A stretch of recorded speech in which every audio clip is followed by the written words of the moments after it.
Bonjour, dans cette vidéo nous allons apprendre à tracer deux diagrammes en boîte à moustaches sur l'écran de la calculatrice afin de pouvoir comparer les séries. Nous avons deux séries à comparer, la série 1 où toutes les valeurs sont données les unes après les autres et la série 2 où les valeurs sont rassemblées dans un tableau d'effectifs.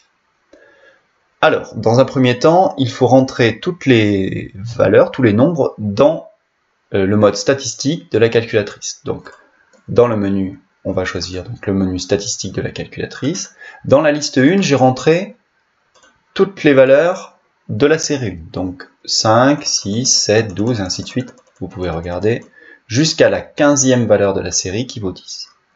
Dans la liste 2, j'ai rentré les valeurs de la série 2, c'est-à-dire 5, 8, 9, 10, 11, 13, 15 et 16. Et enfin, dans la série 3, dans la liste 3, j'ai rentré les effectifs de la série 2. Donc ça signifie que la valeur 5 compte une fois, la valeur 8 compte deux fois, et ainsi de suite, et ainsi de suite. Maintenant, je vais paramétrer les graphiques, parce que nous voulons faire des graphiques. Donc, graphe, F1. Ensuite, je vais paramétrer le graphe numéro 1. Donc je vais aller dans Paramètres, Setup, F6. Je vais paramétrer le graphique numéro 1. Comme dans une vidéo précédente, je vous avais montré, nous allons choisir le type de graphique Box.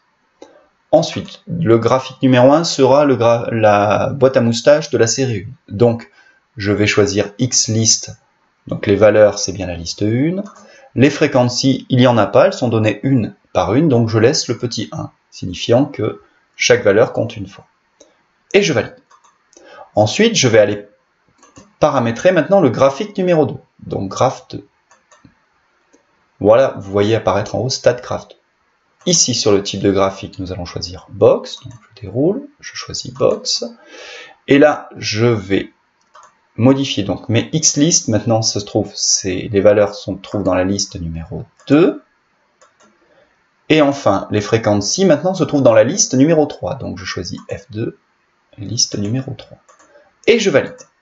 Je peux faire apparaître la liste numéro 1, la boîte à moustache numéro 2, la boîte à moustache numéro 2, pardon, et enfin, je peux sélectionner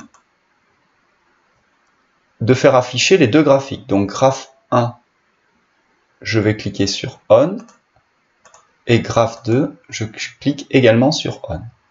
Et enfin, je clique sur Draw, et nous avons les deux graphiques qui apparaissent à l'écran, et comme dans les vidéos précédentes, je peux lire les valeurs en faisant Shift Trace.